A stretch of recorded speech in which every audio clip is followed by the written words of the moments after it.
भरदानी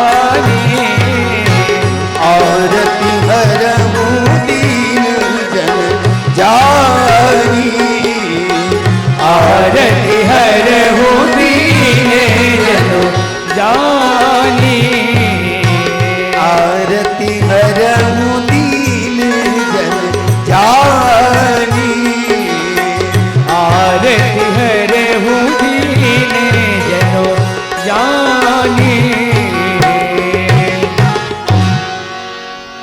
भगवान को प्रार्थना करो कि हे आशुतोष, आप तो सहज ही बड़े थोड़े में प्रसन्न होने वाले।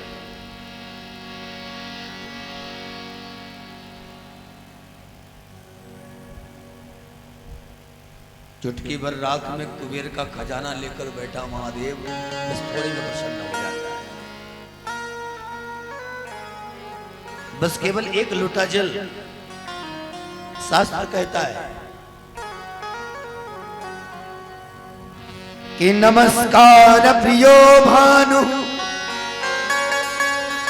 जलधारा प्रियो शिव अवलंकार प्रियो कृष्ण ब्राह्मणो मोदक प्रिय ब्राह्मणो मोदक। भगवान सूर्य को नमस्कार प्रिय है।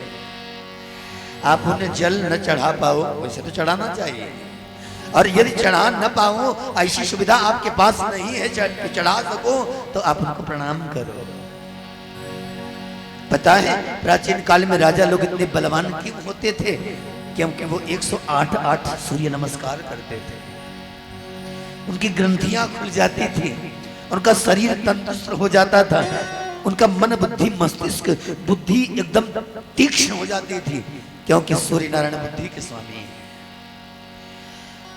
और प्रणाम सूर्य 12 नमस्कार आप सभी जानते हैं।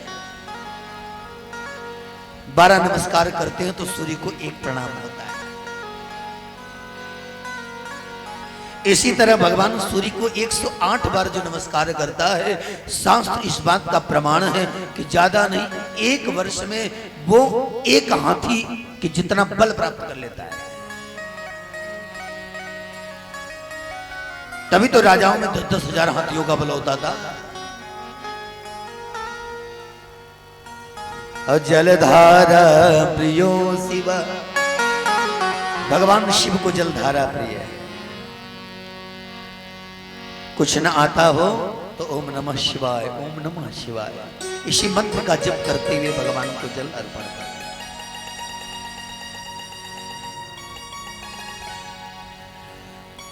भगवान कृष्ण को यदि प्रसन्न करना है, कुछ आए ना आए, श्रृंगार होना चाहिए, क्योंकि अलंकार प्रियो कृष्ण। भगवान कृष्ण को श्रृंगार प्रिय है। लड्डू गोपाल को रखोगे, जितना सजाओगे, जितना काजल लगाओगे, उनको जितना अच्छा केसर का टीका लगाओगे और जितना अच्छा सज के रहोगे, भगवान उतने ही प्रसन्न होंगे। आपका तो खैर भरोसा नहीं, लेकिन पहले ब्राह्मणों को लड्डू बहुत अच्छा लगता था।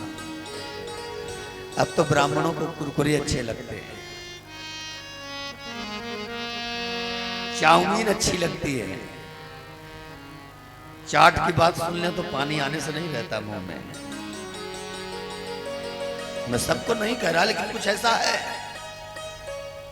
ब्राह्मण सम्माननीय है, जगत पूजनीय है, पूजन करना चाहिए।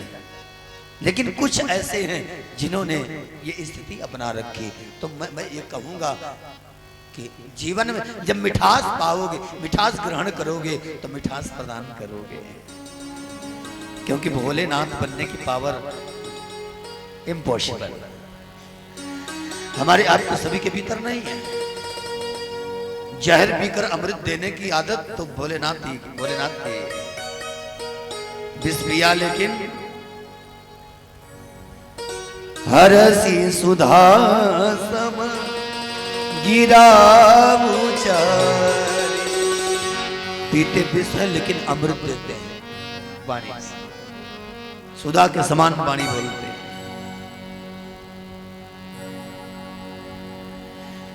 लेकिन अब मुझे लगता है कि जैसा जिसका आहार होगा वैसे उसका मन बन जाएगा। कहते हैं ना, जैसा खावे अन्न वैसा बन जाए मन।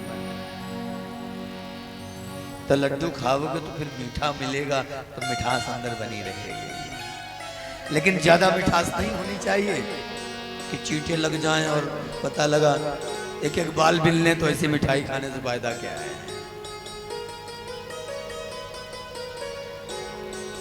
तो ब्राह्मणों मोदक प्रिय, ब्राह्मणों को मोदक प्रिय, भगवान शिव को जलधारा प्रिय है। तो महाराज भगवान शिव को जल अर्पण करो, बड़े थोड़े से में प्रसन्न हो जाते हैं। कामना बस रखो। हमारे वैद्यनाथ जी का एक बड़ा विशिष्ट नियम ये है, नियम तो अथवा उनका आशीर्वाद समझ लो, कि भगवान को छू कर अगर आपने कोई भी कामना अपने मन में कर दी या कोई भी प्रार्थना आपने मन में कर दी, तो आपका वो पूरा होना है। ये बिल्कुल 100%, क्या 1000% सत्य है। उसे कोई गलत नहीं काट सकता है। लेकिन कामना कर पाओ तब, क्योंकि भैया इधर खींच उधर दबा, इधर खींच उधर दबा, किसी के लात के नीचे हाथ और किसी के, ये स्वाभाविक होता है। ये प्रभु की लीला है, ये किसी की गलती नहीं है। भगवान परीक्षा करते हैं कि कौन से भगत को गुस्सा आता है, किसको नहीं आता है। और जिसको गुस्सा आया वो गया, कामना भी गई हवा। अब उसको तो लगता है बस मंदिर से भागो किसी तरह बाहर, जान बचा के।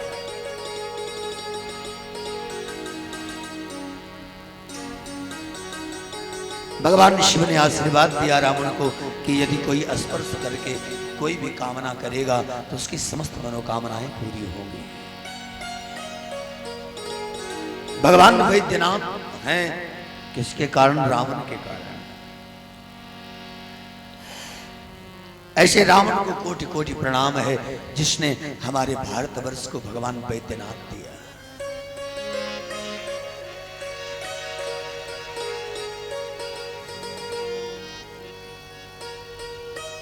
जिसने हमारे देवघर को वास्तव में देवघर बना दिया।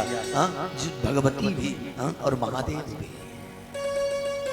मुझे लगता है कि भारत में ऐसा कोई सिद्धपीठ नहीं जहां एक आंगन में दोनों विराजमान हो। वैसा तो केवल यही है कि एक शक्तिपीठ और एक तरफ महादेव, दोनों साथ में बैठे हो। केवल एक यही मुझे लगता है। बाकी आपको देखा हो तो मुबारक। लेकिन जहां स्वयं आदि शक्ति और भगवान महादेव बैठे हैं, ऐसा एकमात्र पीठ ये भगवान वैद्यनाथ। हमारा आपका सभी का सौभाग्य कि ऐसे भगवान वैद्यनाथ की शरण में आए।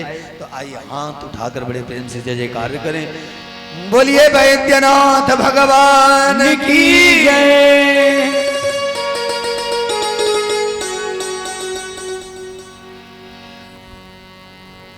और आज कथा में राम जन्म भी होना है। कथा बहुत पीछे भी है और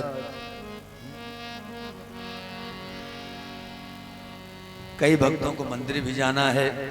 तो इसलिए मैं प्रसंग में इतना कहूंगा कि सब कुछ को प्राप्त होने के बाद रावण ने पूरी कटकई बनाई है, समस्त देवताओं पर आक्रमण किया, सबको जीत लिया है।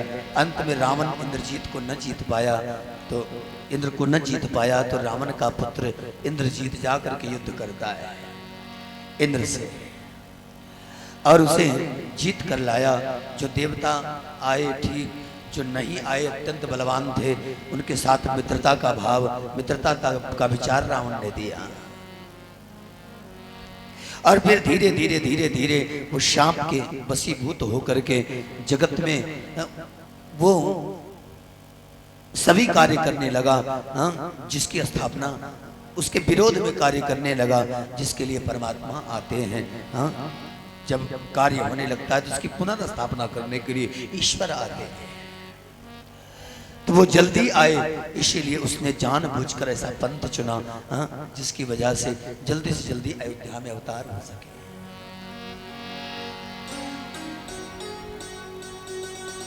पृथ्वी महारानी समस्त देवताओं के संग भगवान ब्रह्मा जी के पास गई।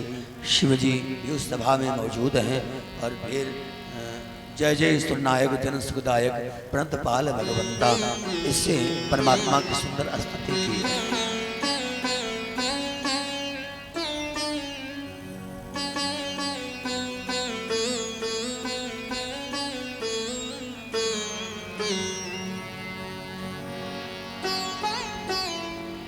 हितकारी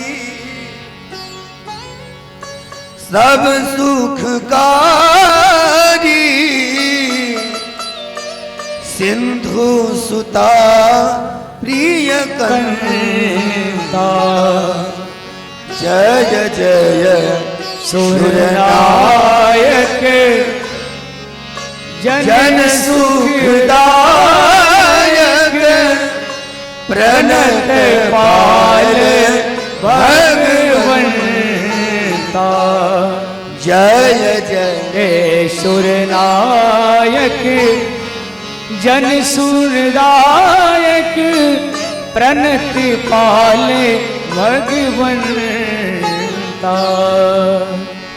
सो करमु आभारी चिंत हमारी,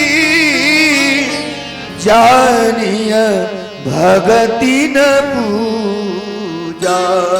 सो कर गानी छाड़ी सजानी शरण सकल सूरजो था।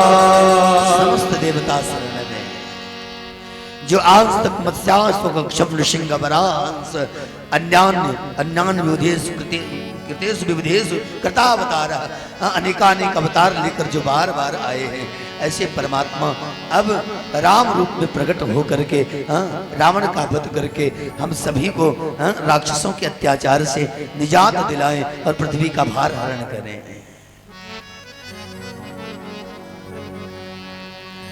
सुंदर आकांक्षवाणी होती है महाराज, और उस आकांक्षवाणी ने कहा कि जाओ और बस कश्यप और अदिति ने महान तप करके सुंदर जन्म प्राप्त किया दशरथ और कौशल्या के रूप में, उनके यहाँ मैं अवतार लूंगा।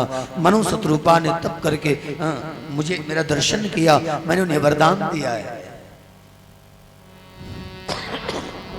क्योंकि उन्होंने मांगा था। इसलिए अब मेरे समान ही पुत्र, तो मेरे समान तो कोई और नहीं, हम ही हैं, तो हम ही 4 रूपों में अवतार लेने वाले हैं। तब तक देवता मनुष्य रूप धारण करके पृथ्वी पर मेरी प्रतीक्षा करें, हमारी लीला में सहयोग देने के लिए तैयारी करें।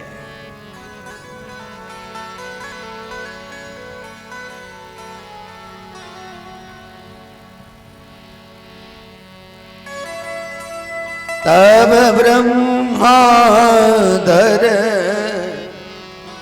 निसमुझावा, तब ब्रह्माधर निसमुझावा, तब ब्रह्मादर निसमुझावा, तब ब्रह्माधर निसमुझावा, तब ब्रह्मादर निसमुझावा, तब ब्रह्माधर निसमुझावा, अभय भई भरोस जिय आवा, अभय भई भरोस जिय आवा, अभय भई भरोस जिय आवा, अभय भई भरोस जिय आवा, अभय भई भरोस जिय आवा, अभय भई भरोस जिय आवा, तब ब्रह्मादर निसमुझावा, तब ब्रह्माधर निसमुझावा, तब ब्रह्मादर निसमुझावा, तब ब्रह्माधर निसमुझावा,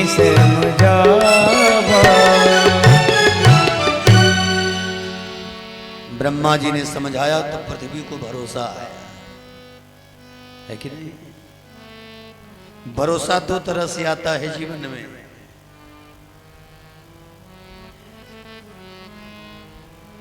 भरोसा भी एक राजसी होता है, एक तामसी होता है और एक सात्विक भरोसा होता है।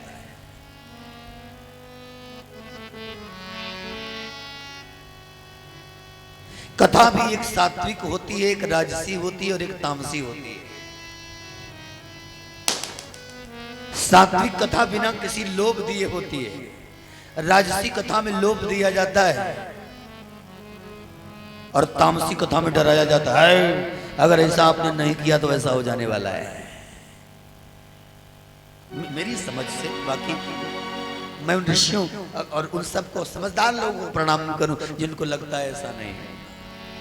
बाकी मुझे लगता है कि वास्तव में सात्विक कथा समभाव से होती है। राजसी कथा ऐसा करोगे तो वहां बना बनाया मकान मिल जाएगा।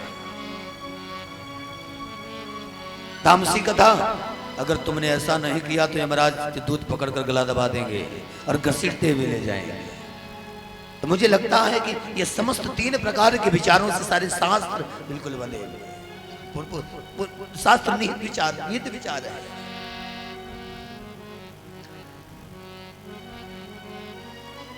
एक होता है हम किसी को समझाते हैं तो भरोसा आ जाता है। अभय व्यक्ति 2 अवस्थाओं में होता है। एक पहले कहता है कि भरोसा हो जाए, भरोसा जिस पर होता है उससे अभय हो जाता है। एक भरोसा दिलाया जाता है कि कोई भरोसा दिला दे तो हम अभय हो जाए। एक सहज भरोसा हो जाए उस पर कि हाँ वो मेरा है, मेरा कुछ बिगड़ नहीं सकता। तो यहां जो भरोसा है वो ऐसा भरोसा है कि पृथ्वी को भरोसा दिलाया जा रहा है। पृथ्वी को भरोसा है नहीं पहले से, यहां जो दिखाई दे रहा है।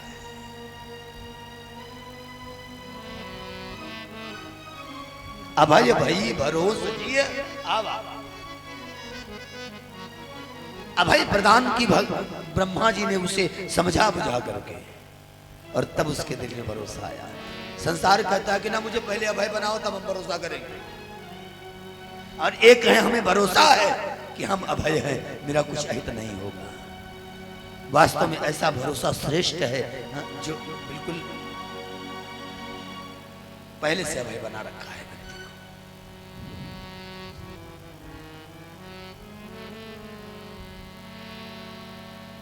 पहले भरोसा तब अभय, भरोसा और फिर जो है अभय। अभय भई भरोस जी आवा। पहले अभय और फिर भरोसा, ये जीव है, जीव कोटि का भरोसा है। लेकिन पहले भरोसा और फिर अभयता ये ब्रह्म कोटि का भरोसा है, जो बड़े बड़े संतों को हुआ, जो बड़े बड़े महात्माओं को। मैं आज फिर उस पंक्ति को दोहरा दूं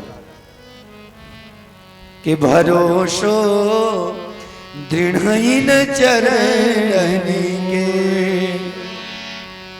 भरोसो दृढ़ चरण को केरो। भरोसो दृढ़ चरण सूरदास नख चंद्र छटा बीनू।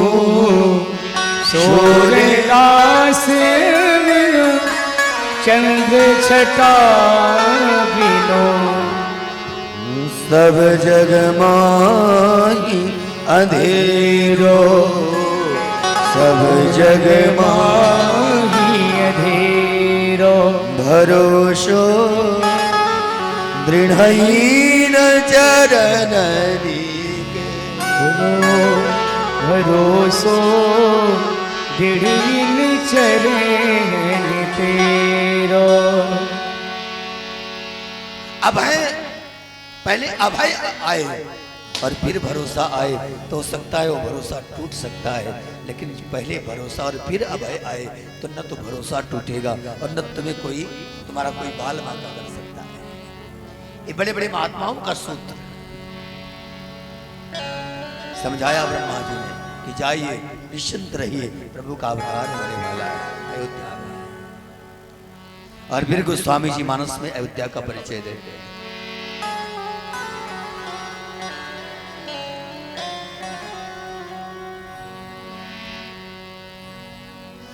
अवधपुरी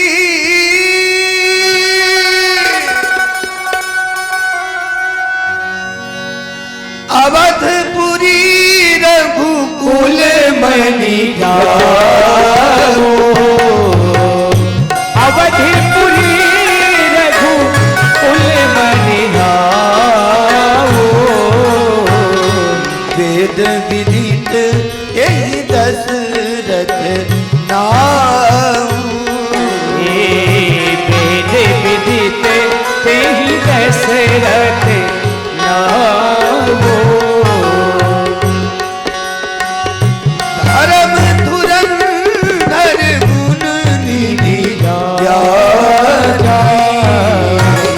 धर्म धुरंधर गुण निधि ज्ञानी।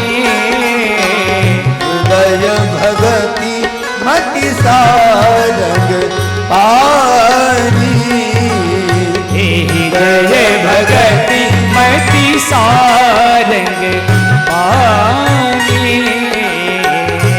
हृदय भगति मति सारंग पानी। हृदय भगति मति सारंग पानी। ऐसे महाराज दशरथ वेदों में जिसका नाम वर्णित है, और वो धर्म धुरंधर गुण निधि ज्ञानी, वो धर्म के रहस्य को अच्छी तरह जानने वाले हैं, धर्म का पालन करने वाले हैं, गुणवान हैं और ज्ञानी हैं। एक बात जानिए कि ज्ञानी होकर के भक्त होना बड़ा मुश्किल काम है,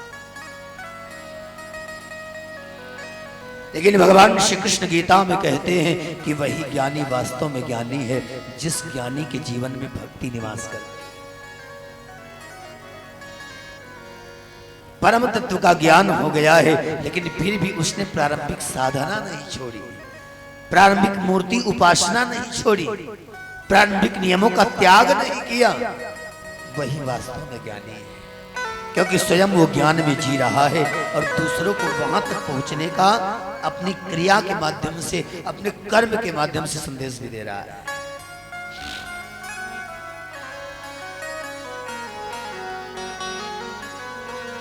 तो ज्ञान और भक्ति दोनों का समन्वय है महाराज दशरथ के जीवन में। महाराज दशरथ के जीवन में सब कुछ है, लेकिन एक संतान के बिना जीवन व्यर्थ लगता है। बड़े प्रयास किए, बड़ी परेशानियां भी हुई उनको पूरा करने में, लेकिन हिम्मत नहीं हारी। लेकिन अनेकानेक प्रयास करने के बाद भी जब कोई संतान न प्राप्त हुई, जब हर जगह से आशा टूट गई,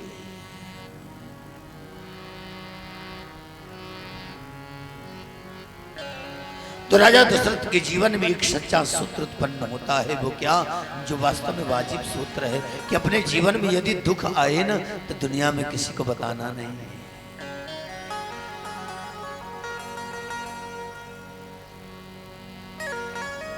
यदि दुख बताने की इच्छा है तो या तो परमात्मा से बताना, या तो फिर अपने गुरु से बताना।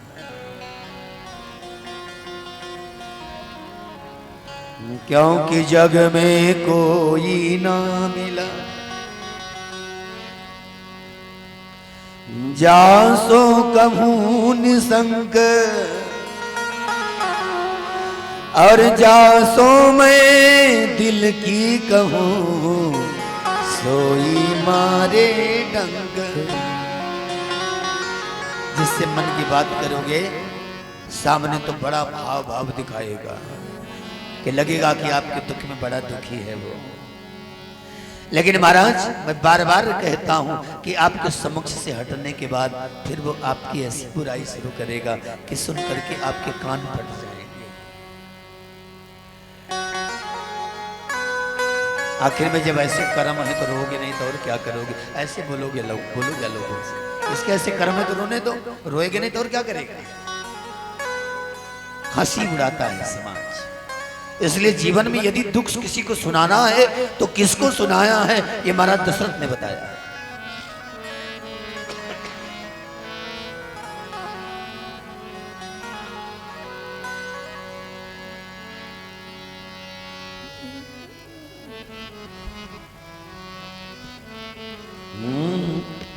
निज सुख दुख सब गुरु ही सुनाय, निज सुख दुख सब गुरु ही सुनायो, निज सुख दुख सब गुरु ही सुनाय, निज दुख सुख सब गुरु ही सुनायो, नृप संदेह नाश कह पायौ, जर नाश कहिलाओ, नृप संदेह नाश कह पायौ, निप संदेश नाश कहिलाओ।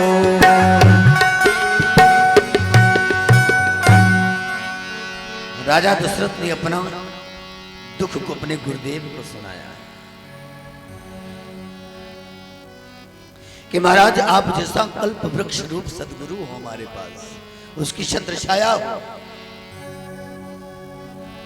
हमारे जीवन में फिर भी सब कुछ रहते हुए एक संतान की कमी हो, या तो मैं आपकी कृपा को आपकी कृपा के लायक नहीं बना, आपको पहचान नहीं पाया, या तो फिर आप मुझ पर कृपा करना नहीं चाहते। महाराज हमें संतान चाहिए, जीवन व्यर्थ लगता है, पितर जल नहीं स्वीकार करते, घर में पौधे सूख जाते हैं, आंगन से तुलसी का वृक्ष सूखने लगा है। महाराज आप कृपा करें तो सब कुछ संभव है। गुरुदेव वशिष्ठ ने मन में विचारा और कहा कि राजन, परमात्मा नारायण 4 रूपों में आपके यहाँ अवतार लेंगे। बोले कब लेंगे? बोले उसके लिए उपाय करना पड़ेगा, सिंह ऋषि को बुलाया जाए और पुत्र कामेष्ठी यज्ञ कराया जाए।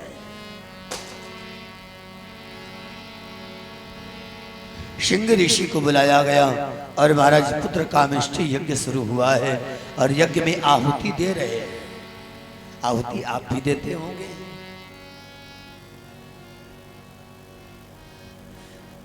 यज्ञ में आहुति कैसे दी जाती है ये श्री रामचरितमानस बताते हैं। अच्छा, आहुति कैसे देते हो बताओ? ऐसे कि ऐसे? अच्छा, आहुति देते समय आपको क्या दिखाई देता है? जलता हुआ कुंड दिखाई देता होगा, अग्नि, और आप उसमें डाल देते हो।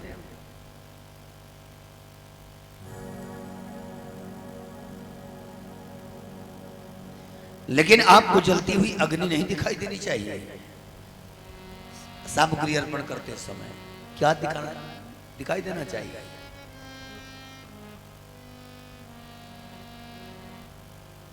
भगवान का मुख दिखाई देना चाहिए, क्योंकि अग्नि भगवान का मुख है। अग्नि देवा नाम वही मुख है। अग्नि भगवान का मुख है, इसीलिए जब आप अर्पण करते हो तो आप ऐसा विचार करो कि मैं अपना ये ग्रास भगवान के मुख में डालकर उन्हें खिला रहा हूं।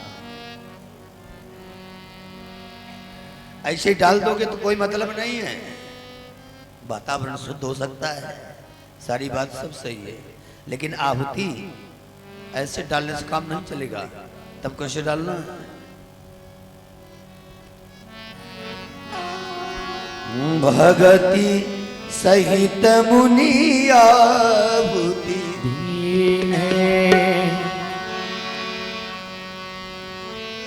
भगति सहित मुनि आहुति दीने।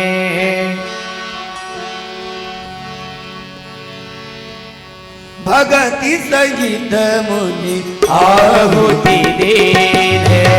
भगति सहित मुनि आहुति दीन है, भगति सहित निप आहुति दीन है, प्रगटे अग्नि चरु कर लीन, प्रगटे अग्नि चरु कर लीन, प्रगटे अग्नि चरु कर लीन, प्रगटे अग्नि चरु कर लीन। आहुति भक्ति के साथ। भक्ति क्या है? भक्ति द्वैत उपासना है कि सामने हमारा ब्रह्म है, सामने हमारा इष्ट है और हम बैठे हैं। यज्ञ परमात्मा का भोजन है जो हम अर्पण करने के माध्यम से, और महाराज उसको ग्रास बनाकर भगवान के मुख का ध्यान करते हुए भगवान के मुख में उन्हें खिलाकर तृप्त करो। क्योंकि अग्नि भगवान का एक ऐसा मुख है जिसमें अगर भगवान को भोग अर्पण कर रहे हैं तो उससे इंद्र, वरुण, वायु, यम सब प्रसन्न हो जाते हैं। तभी तो कहते हैं ना, ओम इंद्राय स्वाहा इदम इंद्राय नमः, ओम वरुणाय स्वाहा इदम वरुणाय नमः, ओम वायवे स्वाहा इदं वायवे नमः। इस तरह से हम आहुति देते हैं।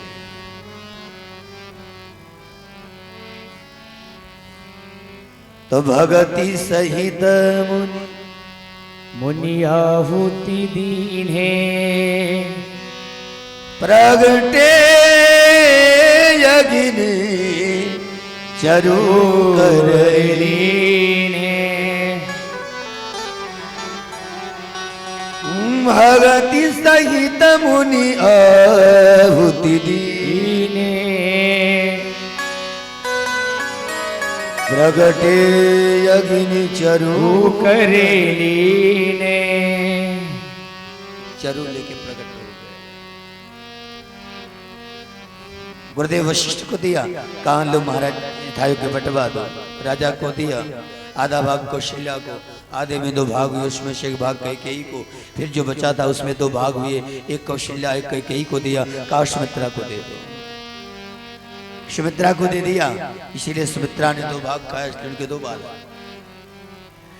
और महाराज चारों रानियां गर्भवती हुई। धीरे धीरे धीरे धीरे समय बीतने लगा है। अब मेरे राम जी आने वाले हैं, सारा वातावरण आनंदमय हो रहा है। सुंदर शीतल मंद सुगंधित वायु बहने लगी है।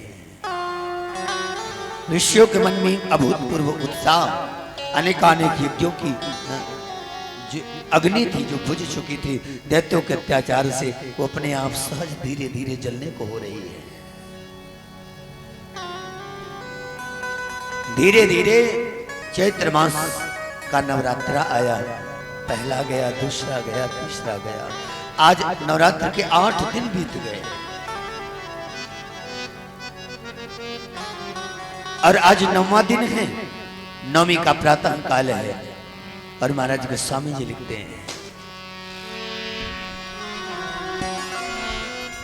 यमन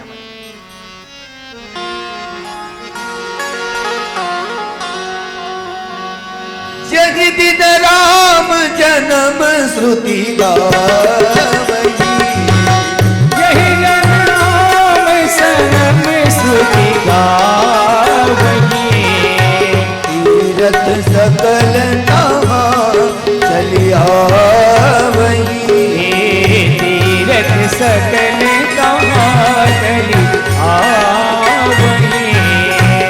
नौमी तिथि मधुमास पुनीता, नौमी तिथि मधुमास पुनीता, शुक्ल पक्ष अभिजित हरि प्रीता, शुक्ल पक्ष अभिजित हरि प्रीता।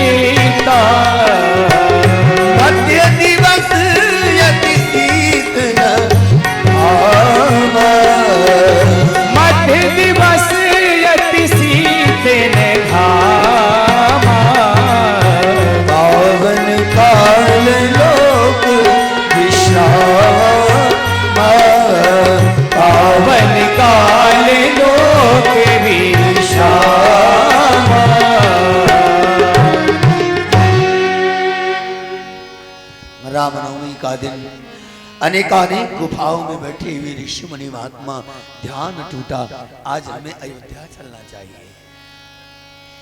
हमारे राम जी आने वाले हैं। तत्ववेत्ताओं की भीड़ लग गई महाराज अयोध्या की गलियों में कि परमात्मा पधारने वाले हैं। अनेकानेक देवता रूप बदल करके इस पुरुष के रूप में और देवियां रूप परिवर्तित करके स्त्री के रूप में अवध में विहार कर रही है।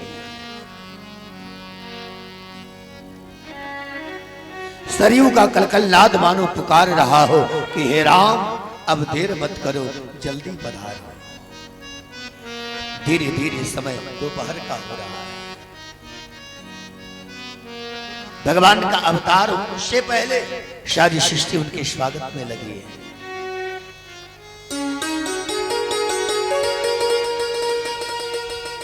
यहां तक कि देवता भी समस्त ब्रह्मा जी समस्त देवताओं के साथ आए और उसमें गर्भस्थ नारायण की स्तुति की और बधाई दी है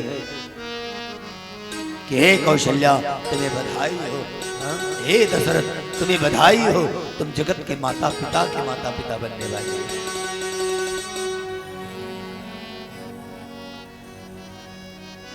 और महाराज मानस में लिखा कि सुर समूह विनती करी, पहुँचे निज निज धाम, और जग निवास प्रभु प्रगटे, सकल लोक जग निवास प्रभु प्रगटे, सकल लोक विश्राम। किसी ने पूछा भगवान कहाँ से आए? भगवान साकेत से आए। तुलसी जी ने कहा नहीं, तो भगवान क्षीर सागर से जरूर आए होंगे। नाना क्षीर सागर से भी नहीं आए, तो बिल्कुल पक्का भगवान बैकुंठ से आए होंगे। नाना बैकुंठ से भी नहीं आए, तो फिर कैसे जन्म हुआ उनका? बोले वो आए कहीं से नहीं, जग निवास प्रभु प्रगट। वो तो जग निवास है। कितना प्यारा नाम गोस्वामी जी ने चुना, जग निवास। प्रभु श्री राम का एक नाम है जग निवास,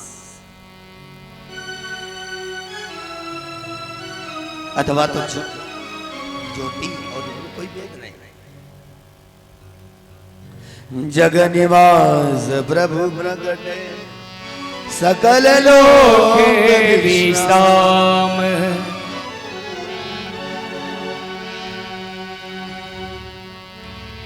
वो कहीं से आए नहीं, बस वहां थे।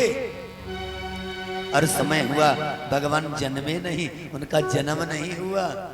जग निवास प्रभु प्रगटे, और सकल लोक विश्राम। वो बिल्कुल बसे हुए थे हर जगह निराकार, और सभी को विश्राम देना था अपनी लीला से, अपने कार्य से, अपनी बोलने की शैली से। भगवान इसलिए मानव स्वरूप में प्रकट हुए, जन्म नहीं हुआ। गोस्वामी जी कहते हैं भगवान गर्भ में तो रहते हैं, गर्भवास करते हैं, लेकिन जन्म होता है किसी ने देखा नहीं। गोस्वामी जी इस बात को भी प्रमाणित कर रहे हैं।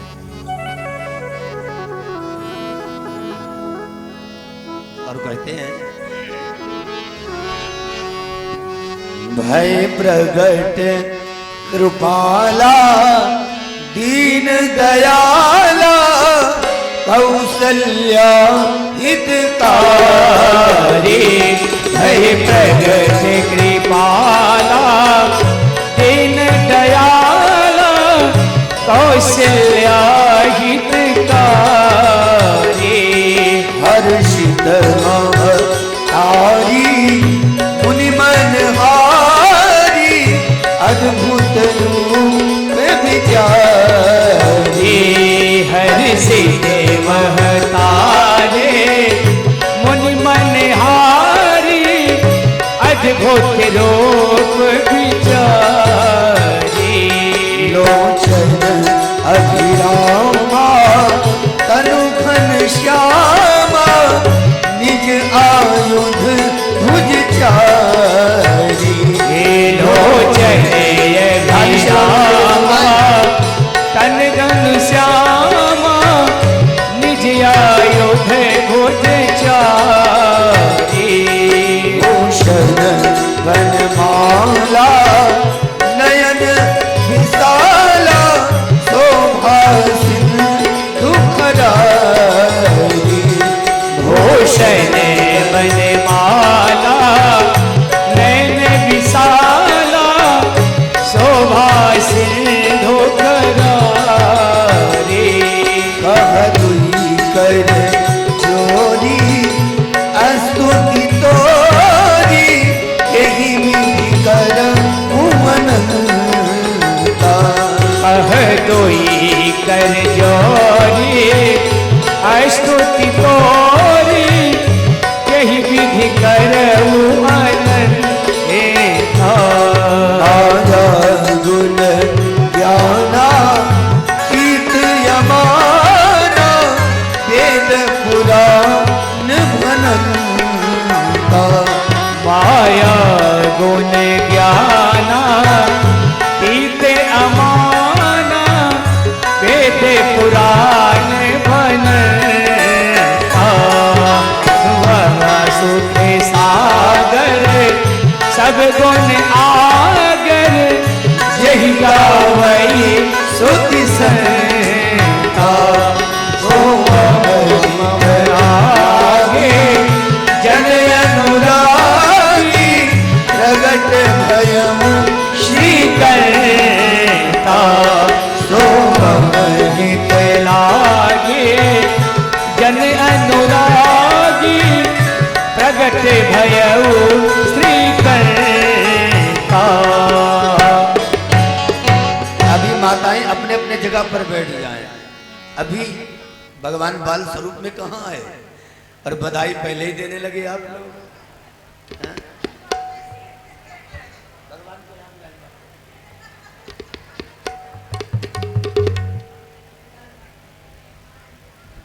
सोमहित लागी जन अनुरागी भयम प्रगट श्री कंता सोमहित लागी जन अनुरागी प्रगट भयऊ श्री करता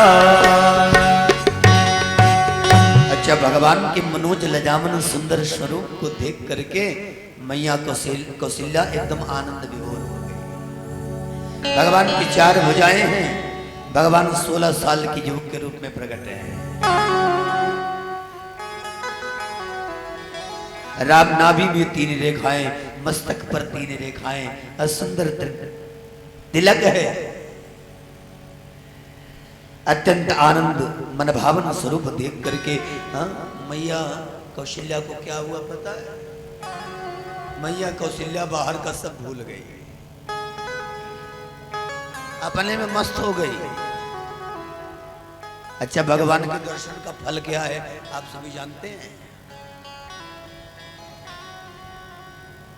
सारे सत्कर्मों का फल है भगवत दर्शन, और भगवान के दर्शन का फल क्या है? भगवान श्री राम अरण्य कांड में माता सबरी को बताते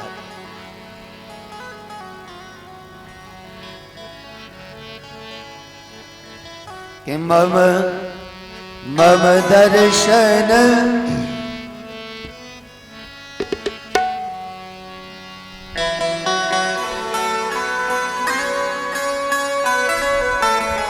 मम दर्शन फल परम अनूपा, मम दर्शन फल परम अनूपा, मम दर्शन फल अनूपा, मम दर्शन फल परम अनूपा, जीव भाव निज सहज स्वरूपा, जीव भाव सहज स्वरूपा जीव बावली धर हे जीव बावली धर रूपा जीव बावली धर।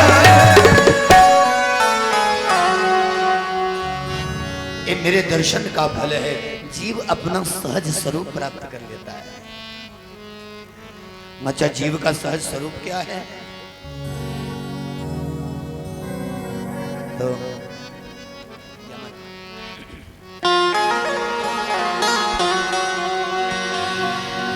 बोले ईश्वर अंश, ये जीव का स्वरूप है। ईश्वर अंश जीव अविनाशी, ईश्वर अंश जीव अविनाशी,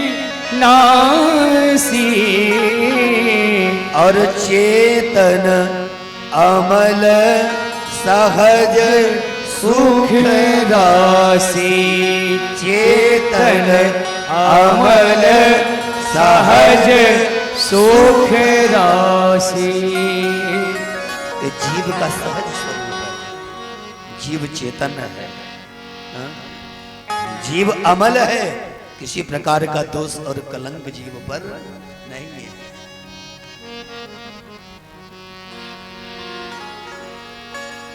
सहज है, बिल्कुल छल कपट नहीं है। और सुख राशि है, क्योंकि वो सुखधाम परमात्मा का अंश है। तो जो परमात्मा है वही जीव होगा।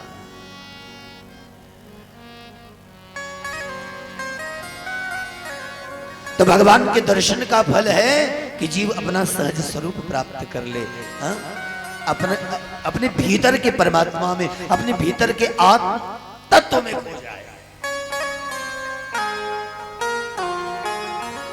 भगवान के दर्शन का फल है कि जीव बाहर से हट करके भीतर की ओर प्रवेश कर जाए।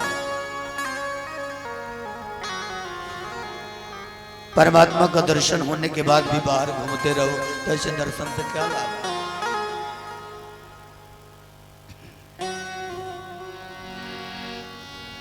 अच्छा, एक विचित्र घटना कि भगवान को देखने के बाद मैया कौशल्या ने आंखें बंद कर ली और अपने अंदर प्रवेश कर लिया और अंदर देखने लगी। क्या देखती हैं?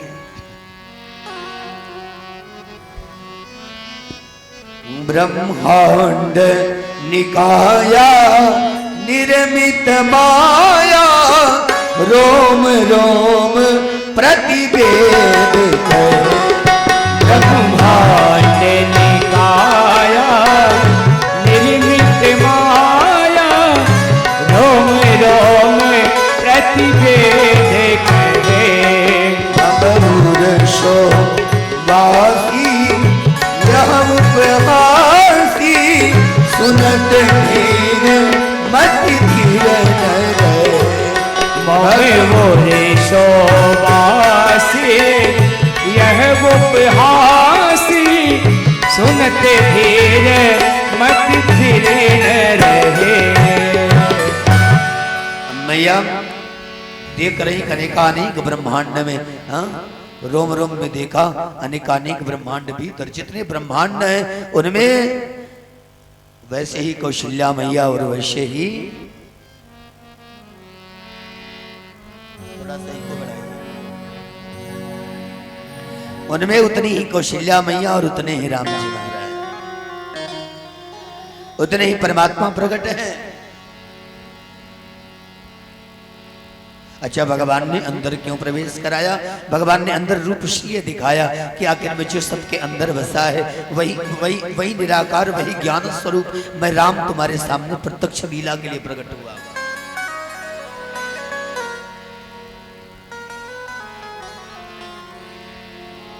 हमें तो वात्सल्य पाना है मैया का, और मैया तो सुंदर ज्ञान हो गया, इसको ब्रह्मांड दिखाया निर्मित माया रोम रोम प्रतिवेद कहे, और ऐसे में तो मुझ पर प्यार लुटा नहीं पाएगी, ऐसे में मुझे पाल नहीं पाएगी। फिर क्या करें? तो कई कथा सुहाई मातु बुझाई अजही प्रकार सुध प्रेम रहे। भगवान ने कथा सुनाई मैया, याद है? फंसाने लगे अपने ऐश्वर्य शक्ति के प्रभाव में। कि मैया याद है तुमने पुत्र मांगा था मेरे जैसा, सो मैं तुम्हारा पुत्र बन करके आया हूं। अरे बोले पुत्र बेटा नहीं बाप बन के आए हो तुम।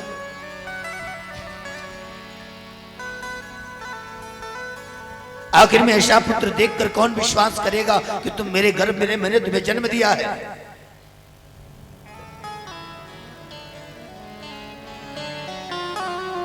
अरे बोले फिर कैसे विश्वास होगा? तो माता पुनी डोली सोमति डोली तजहु ताते यह रूपा की जय शिशु शीला अति प्रिय शीला यह सुख परम अनुपा। माता ने कहा फिर ये रूप त्याग दो, छोटे से बालक बन जाओ। भगवान तत्क्षण छोटे से बालक बन गए। अब बालक बन गए, हाथ सीधे पैर सीधे बिल्कुल पड़े हैं बुद्ध। मैया कौशल्या ने कहा ऐसे थोड़े बालक बना जाता है। अब कैसे बनते हैं? बोले बालक बनने के लिए रोना पड़ता है। भगवान ने कहा हे प्रभु बचाओ, इंसान बनना इतना कठिन है, अगर जानता होता तो ना आता।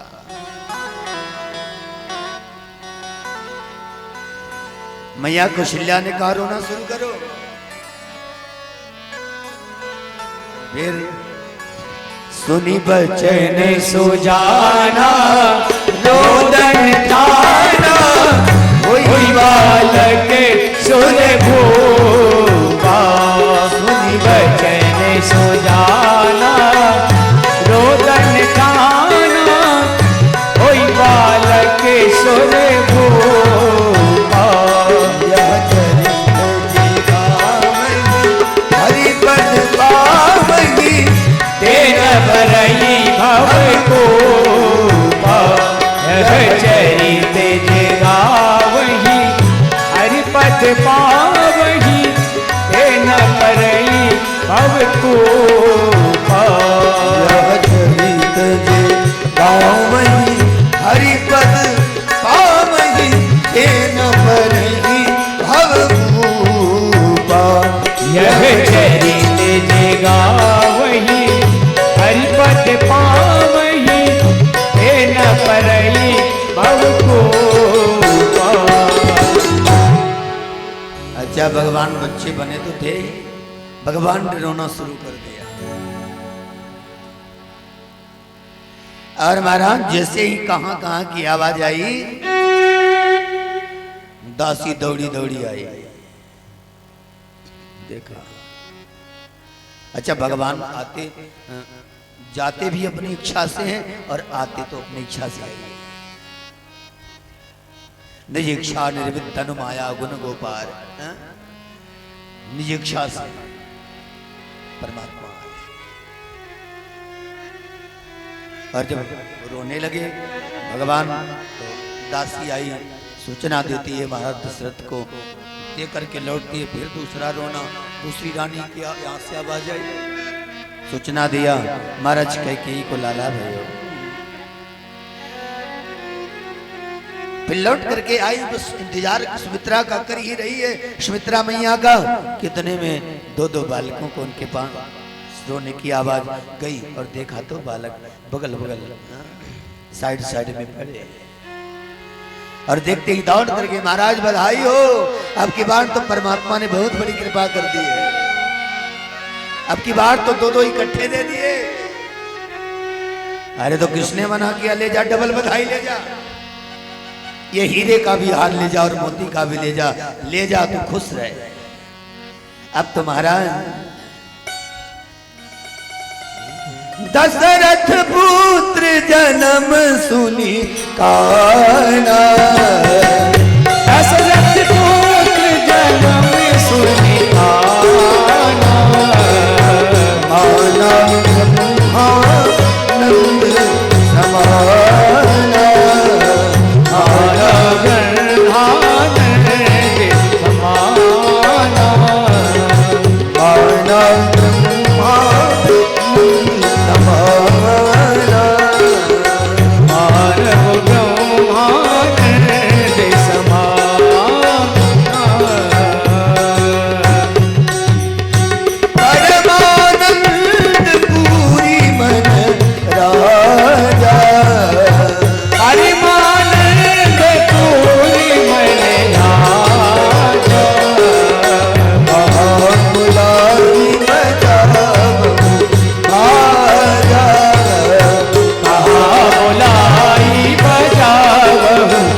आत्मसुख प्राप्त हुआ।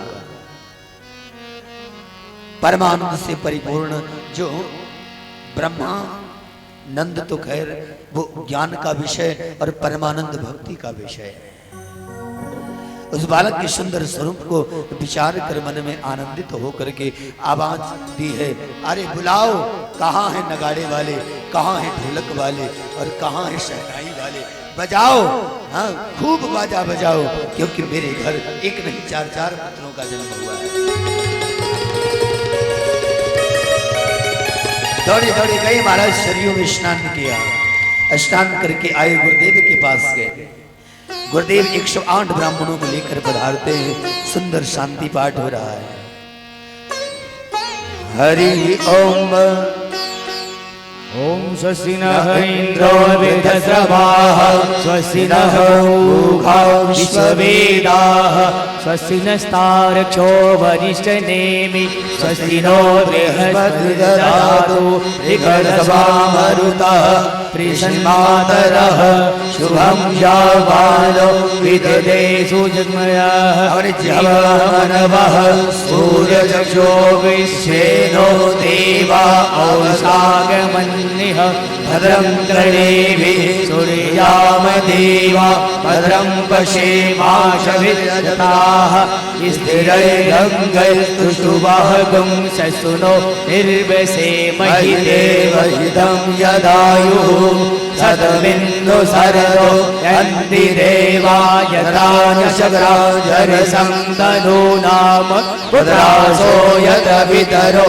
भवन्ति मानो मध्या रिरिक्तायुर्गन्धो अर्तिर्योः रसितिर्दर्शमदितिर्माता सपिता सबुरः विश्वे देवा अदितिः पञ्चजना अदितिर्जातमदितिर्जन्मं दीर्घायुत्वाय बलाय वचसे त्वाय सहसा अथो जीव शरदः शतं द्यो अम्बरौ शान्तिरन्तरिक्षगुं शान्ति पृथिवी शान्तिरापः शान्तिर्योखदयः शान्ति वनस्पतयः शान्ति विश्वे देवाः शान्ति ब्रह्म शान्ति सर्वभूम शान्ति शान्तिरेव शान्ति श्यामा शान्तिरेधिः हरि ओम शान्ति शान्तिः शान्तिर्भवतु सर्वारिष्ट शान्तिर्भवतु। ओम विश्वानुदेव सवितर दुर्तानि पराशुव भद्रं तन्नाशुव। स्वस्ति वाचन का पाठ हो रहा है। नालच्छेदन संस्कार इत्यादि हुआ है और महाराज नालच्छेदन के 6 घंटे तक दान इत्यादि किया जा सकता है। और गुरुदेव वशिष्ठ को आगे करके सोने के कटोरे में सोने की सलाई और शहद रख करके महाराज दशरथ आगे बढ़ रहे हैं।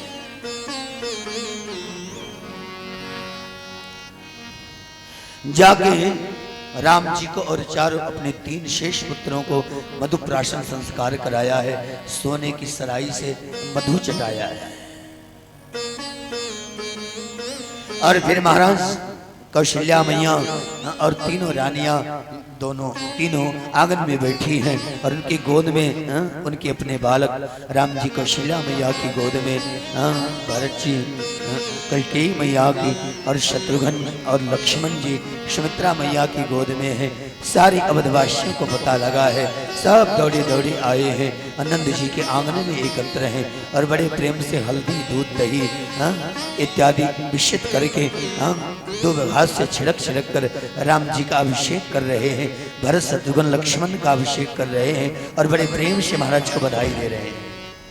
आइए बड़े प्रेम से एक बधाई मैं गाऊंगा और उसके बाद हमारे मिश्रा जी 2 बधाई आपको सुनाएंगे और फिर कथा का विश्राम।